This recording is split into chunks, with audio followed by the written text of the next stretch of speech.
Hello everyone, welcome back to this channel पढ़ाकू लोग. My name is CS Payal Popli and हम पढ़ रहे थे क्लास 12th का बिजनेस स्टडीज का NCERT बुक का chapter number 1 that is nature and significance of management.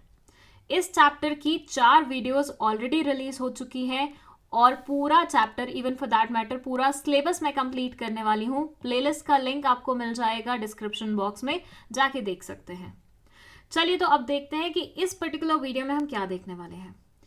इस video में हम बात करने वाले हैं इंपॉर्टेंस ऑफ मैनेजमेंट के बारे में. देखिए, फर्स्ट वीडियो में हमने मैनेजमेंट का मतलब पढ़ा और हमने ये भी जाना कि आपकी पूरी बुक मैनेजमेंट के रिगार्डिंग ही है. तो मैनेजमेंट की इंपॉर्टेंस क्या है, क्यों नीड पड़ी हम लोगों को मैनेजमेंट की, इसके आने से ऑर्गेनाइजेशन में ऐसे क्या चेंजेस आ जाते हैं, इसके आने से ऑर्गेनाइजेशन में ऐसा क्या बदलाव आता है, उन सब चीज़ों के बारे में हम यहाँ पे पढ़ेंगे. बहुत सारे पॉइंटर्स हैं इसमें. हम शुरुआत करेंगे हमारे फर्स्ट पॉइंट के साथ, जो कि है management helps in achieving group goals. अब यहाँ जो समझने वाली बात है वो है ग्रुप गोल्स. ग्रुप गोल्स का मतलब क्या होता है?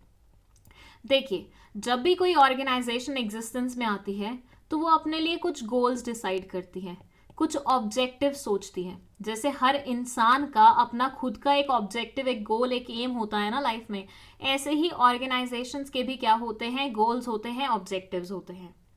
अब मैनेजमेंट इसमें क्या मदद करती है तो वो समझिए. ये ऑब्जेक्टिव्स ऑब्वियसली खुद से तो पूरे नहीं हो पाएंगे. अल्टीमेटली जो लोग काम कर रहे हैं ऑर्गेनाइजेशन में उनके थ्रू हो पाएंगे. वो लोग मिलके एफर्ट्स लगाएंगे, वो लोग मिलके काम करेंगे, तभी तो ये ग्रुप गोल्स कंप्लीट हो पाएंगे, अचीव हो पाएंगे. तो मैनेजमेंट यहाँ मदद करती है कि ये जो लोग होते हैं ना, ये अपने खुद के भी कुछ पर्सनल सपने लेके ऑर्गेनाइजेशन में आते हैं कि मुझे अच्छी सैलरी मिलेगी, उससे मैं बड़ा सा घर खरीदूंगा, मैं अपनी खुद की गाड़ी लूँगा, मैं अपने बच्चों को अच्छे स्कूल में भेजूंगा. तो मैनेजमेंट क्या करती है कि इन लोगों के पर्सनल गोल्स को अचीव करवाने के साथ साथ इन लोगों को एक डायरेक्शन देती है जो कि उसको ऑर्गेनाइजेशनल गोल के टूवर्ड्स लेके जाता है. मतलब मैनेजमेंट इंश्योर करती है कि ये जो इंडिविजुअल लोग हैं ना, जो अपने लिए सपने लेके आए हैं ऑर्गेनाइजेशन में, उनके वो सपने पूरे हों और साइमल्टेनियसली ये जो ऑर्गेनाइजेशन का सपना है जो इन सबके कंट्रीब्यूशन से पूरा हो सकता है, वो भी पूरा हो. तो यहाँ पे एक ही पॉइंट में 2 पॉइंट समझने लायक है.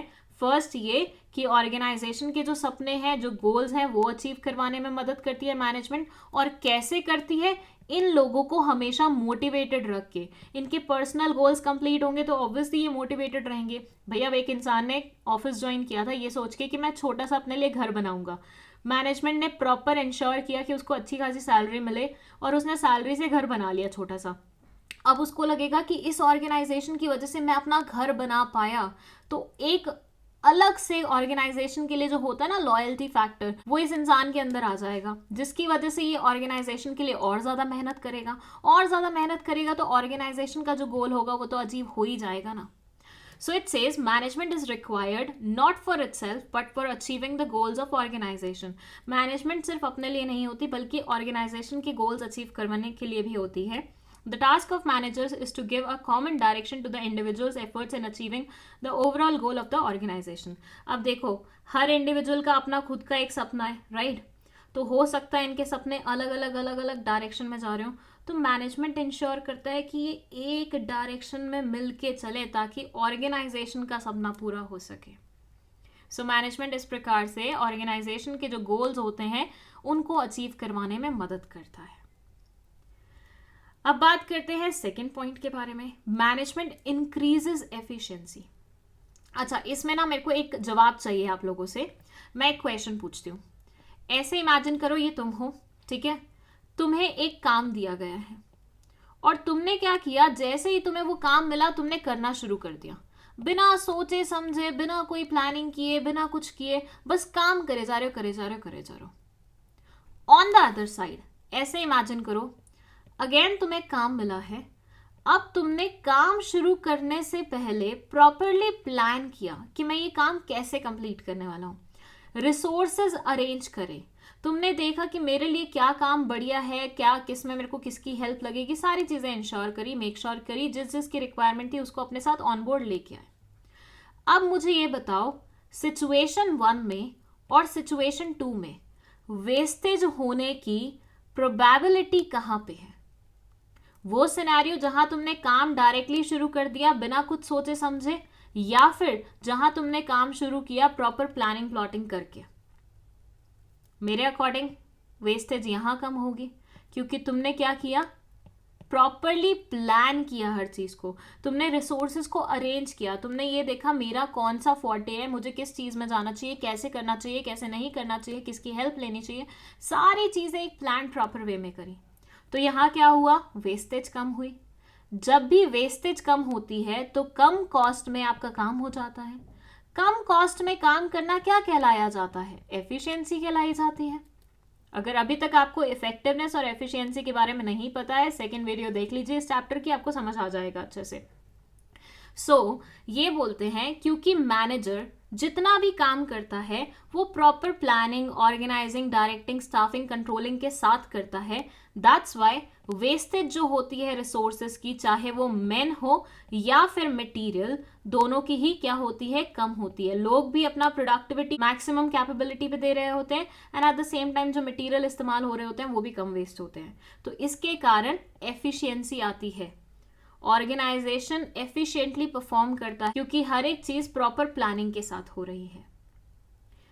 चलिए इसी बात पे आ जाते हैं थर्ड पॉइंट पे, that is management creates a dynamic organization. Dynamic का मतलब होता है बदलते वक्त के साथ अपने अंदर बदलाव लाना। मैंने आपको पहले भी एक एग्जाम्पल दिया था, कैरेक्टरिस्टिक्स, जब मैं आपको पढ़ा रही थी कि एक कंपनी थी, वो वही फोन बनाए जा रही थी जो मार्केट में चल ही नहीं रहे थे, क्योंकि मार्केट में तो सारे स्विच हो गए थे स्मार्टफोन्स पे, बट वो बड़ी एडमेंट थी कि नहीं मुझे तो यही फोन्स बनाने हैं। तो अल्टीमेटली क्या हुआ, वो कंपनी बंद हो गई। क्यों बंद हुई, क्योंकि बदलते समय के साथ उसने अपने अंदर बदलाव नहीं लाया। तो बदलाव लाना बहुत ज्यादा जरूरी होता है, ऑर्गेनाइजेशन को बदलते वक्त के साथ बदलना जरूरी होता है। आज की डेट में ऐसा मानिए जहाँ पे इतने बढ़िया बढ़िया सॉफ्टवेयर्स आ गए हैं, कोई इंसान आज भी पेपर पेन पे काम कर रहा है तो भाई वो क्या होगा, पिछड़ जाएगा ना, उसके कंपेटिटर्स उसके कंपैरिजन में बहुत आगे निकल जाएंगे। तो ऑर्गेनाइजेशन को मेक श्योर करना होता है कि वो डायनामिक बनते रहे, लेकिन ये भी मैनेजमेंट ही मेक श्योर करवाता है। मैनेजमेंट ऑर्गेनाइजेशन की मदद करवाता है अपने एनवायरनमेंट को समझने के लिए, जो उसका एनवायरनमेंट है जिसके अंदर वो कहीं ना कहीं फंक्शन कर रही है, उसको समझने के लिए, उसमें जो बदलाव आ रहे हैं उसको देखने के लिए और उस बदलाव के साथ अपने अंदर चेंजेस लाने के लिए। तो मैनेजमेंट हेल्प करता है लोगों की अडेप्ट करने में चेंजेस, जो कि ऑर्गेनाइजेशन को क्या बनाते हैं, ज़्यादा कंपेटिटिव बनाते। भाई देखो, तुम कभी सामान लेने गए हो, मार्केट में सामान लेने जाते हो तो तुम कौन सा सामान लेना पसंद करते हो, जो सबसे ज़्यादा अपग्रेडेड हो, जो सबसे ज़्यादा अपडेटेड हो। तो जो इंसान के पास वो अपग्रेडेड सामान होगा उसकी ही ज़्यादा बिक्री होगी उसके कंपटीशन के बजाय, राइट। सो यहाँ भी यही है कि ऑर्गेनाइजेशन अपने आप को अपडेटेड रखेगा, लोग आएंगे उससे सामान लेंगे और वो खुश रहेगा और वो अपने कंपटीशन को भी बीट कर पाएगा। चलिए नेक्स्ट है management helps in achieving personal objectives. अब मैंने आपको ग्रुप गोल समझाया था, वहां मैंने बात करी थी इंडिविजुअल्स के बारे में जो ऑर्गेनाइजेशन को ऊपर लेके जाते हैं, राइट। और मैंने बात करी थी कि वो इंडिविजुअल्स भी कुछ सपने लेके ही ऑर्गेनाइजेशन में आते हैं, तो उन सपनों को पूरा करवाना भी मैनेजमेंट का ही ड्यूटी बनता है और मैनेजमेंट वो करवाता भी है। मैनेजमेंट मेक श्योर करता है कि जितने भी लोग उसकी ऑर्गेनाइजेशन में काम कर रहे हैं उनको जस्टिफाइड वे में सैलरी मिले, जस्टिफाइड वे में उनको रेम्यूनरेशन मिले, ताकि वो अपनी पर्सनल लाइफ में भी ग्रोथ पा सके and at the same time काम भी उनको अच्छा मिले, ताकि उनको ऑर्गेनाइजेशन में काम करने में ऐसा लगे कि हाँ हमारी ग्रोथ हो रही है। आपने देखा होगा बहुत सारे लोग अपनी जॉब छोड़ देते हैं ये बोल के कि यार अब वहाँ पे ना ग्रोथ नहीं थी या अब वहाँ पे स्कोप नहीं था इम्प्रूवमेंट का, राइट। ये क्यों होता है, उनको लगता है कि यार अगर हम इस ऑर्गेनाइजेशन में कंटिन्यू करेंगे ना तो हम क्या हो जाएंगे, ऑब्सलीट हो जाएंगे आफ्टर अ वाइल, और उसके बाद हमें कहीं काम नहीं मिलेगा। तो बेटर है इसी समय इस ऑर्गेनाइजेशन को छोड़ के जो बेटर अपॉर्चुनिटी मिल रही है उसे ग्रैब कर ले। तो मैनेजमेंट मेक श्योर करता है कि इन लोगों को प्रॉपर स्कोप भी मिले, प्रॉपर ग्रोथ भी मिले, करियर एडवांसमेंट भी मिले और इनके जो सपने हैं वो भी पूरे हों. Now the last point is management helps in development of society. देखिए इसमें क्या है, जो हमारी ऑर्गेनाइजेशन है वो कहाँ एग्जिस्ट कर रही है, सोसाइटी में एग्जिस्ट कर रही है. सोसाइटी से ही वो सारे रिसोर्सेज ले रही है, सोसाइटी से दिया हुआ ही सारा जो है सामान उसी के थ्रू बिजनेस चल रहा है. तो ऐसे में इसकी एक सोशल ऑब्लिगेशन भी तो बनती है सोसाइटी के टूवर्ड्स कि भाई जिस सोसाइटी से हमें इतना कुछ मिल रहा है उसे देना भी तो बनता है. बचपन में वो करते थे ना, एक हाथ ले एक हाथ दे. तो सोसाइटी से तुम अगर लेते जाओगे लेते जाओगे लेते जाओगे, दूसरे हाथ से उसको कुछ नहीं दोगे, तो एक टाइम के बाद सोसाइटी भी तुम्हें कुछ देना पसंद नहीं करेगा. तो अगर सोसाइटी से तुम्हें कुछ चाहिए, तुम कुछ एक्सपेक्टेशन रखते हो, तो तुम्हारा भी फर्ज बनता है सोसाइटी को वो पर्टिकुलर चीज़ देने का.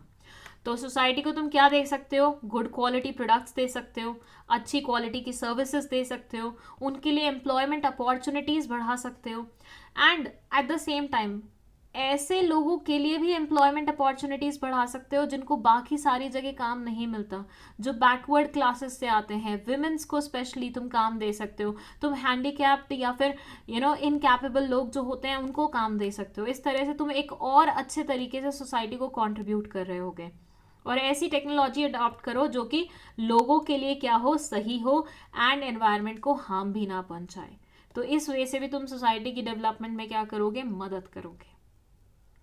तो ये थे कुछ पॉइंट्स किसके, इंपॉर्टेंस ऑफ मैनेजमेंट के. आई होप ये आपको सारे पॉइंट्स बहुत अच्छे से समझ में आ गए हैं. वैसे भी मैंने आप लोगों को बताया था दैट अगर आपने कैरेक्टरिस्टिक्स ऑफ मैनेजमेंट अच्छे से पढ़ लिए तो इंपॉर्टेंस के पॉइंट्स तो आपको वैसे ही केक वॉक लगेगा. आपने नोटिस किया होगा मैक्सिमम पॉइंट्स वही थे जो हमने कैरेक्टरिस्टिक्स में पढ़े थे, राइट. बस हल्का फुल्का एक एक लाइन का कुछ ऐसा आगे पीछे डिफरेंस था, वो मैंने आपको समझा दिया है.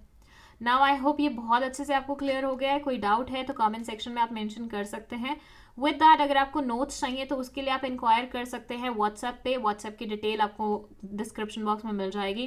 जैसे कि आपको पता है इस चैनल पे मैंने 12th क्लास के बिजनेस स्टडीज़ की पूरी सीरीज स्टार्ट की है और बहुत ही जल्दी 11th क्लास की भी करने वाली हूँ. तो आपको अगर वीडियोस पसंद आ रही हैं तो लाइक कर दीजिए वीडियोस को, चैनल को शेयर कर दीजिए अपने दोस्तों के साथ जो भी इंटरेस्टेड हो देखने में, और हो पाए तो चैनल को सब्सक्राइब भी कर लीजिएगा. That's it. Thank you so much for watching this video.